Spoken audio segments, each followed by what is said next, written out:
يعني نعمل لكم ايه اكتر من كده عشان تكسبونا؟ في اسوأ موسم فني للنادي الاهلي على مر المواسم اللي حضرتها، ورغم اننا في المركز الثالث ولكن برضه هفضل كعبي عالي عليك مهما تعمل، وجمهورك هيفضل يهرب من الماتش بدري كده. وقاعدين ليه؟ ما تقوموا تروحوا. الاهلي يدك حصون الزمالك بثلاثيه نظيفه مع الرأفه، جون حسين الشحات وجونين لاشرف بن شرقي، وهو صديق الامس منافس اليوم. ورحلتي من شحات مين ده احنا اللي شحاتين لقيام جلوس الاهلي بيدي دروس. لا بجد يا جدعان، خمسه جد بقى، نتكلم بامانه بعيدا عن اللي حصل في الماتش المهزله الفضيحه اللي حصلت في الماتش 3-0 كده يا جدعان، ما ينفعش. بس بعيدا عن التحفيل والكلام ده، ما لعبتوش كده ليه في ماتش بيراميدز؟ يعني مش كان زماننا بنحتفل دلوقتي اللي انا ابطال الدوري، او مش ابطال الدوري، مركز اول على الاقل؟ كان رحت لعبت لي اول 5 دقايق بس، وباقي الماتش مش عارف اصلا تعمل حاجه. ما انت بتكسب اهو يا اسطى، بتروح مساحات وبتيجي وبتموت على الكوره وبتلعب برجوله وتجيب اجوان ملعوبه وكوره شراب على راي عمرو اديب، كوره بن شرقي يعني.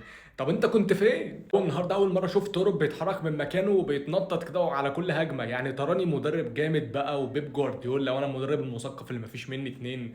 هتمشي هتمشي بعيدا عن الماتش النهارده. بس اللعيبه الصراحه النهارده كلها 10 على 10 بامانه. بس خلاص يعني، خلصنا تحفيل على الزمالك وكده كده بقى، انت غريمي ودايما بحفل عليك، وطول عمر عمرو اديب بيطلع يقول بشجع فرقه ما بتكسبش و بس لعيبه الاهلي وادارته ضيعوا على الاهلي دوري السنه دي وبطوله افريقيا، وضيعوا افريقيا السنه الجايه بنسبه كبيره جدا. هتلعب كونفدراليه بالشكل ده؟ يعني بيراميدز بسم الله ما شاء الله قطر ما بيقفش. انت دلوقتي محتاج معجزه حرفيا من السماء تنزل لك تخلي بيراميدز تخسر الماتشين الجايين، والزمالك يخسر ماتش او الماتشين. يعني يا اما يتعادل ماتش ويكسب التاني، يا اما يخسر ماتش من الاثنين. وقتها بقى نقدر نقول يا اما الاهلي بطل الدوري، يا اما الاهلي يلعب بافريقيا. فده طبعا في حاله ان لا قدر الله انا كسبت الماتشين الجايين يعني. ما دي برضه ما انا مش ضامن. بس زي ما قلت هي محتاجه معجزه، وانا بعشق اللحظات دي. ما تنسوش لايك وفولو.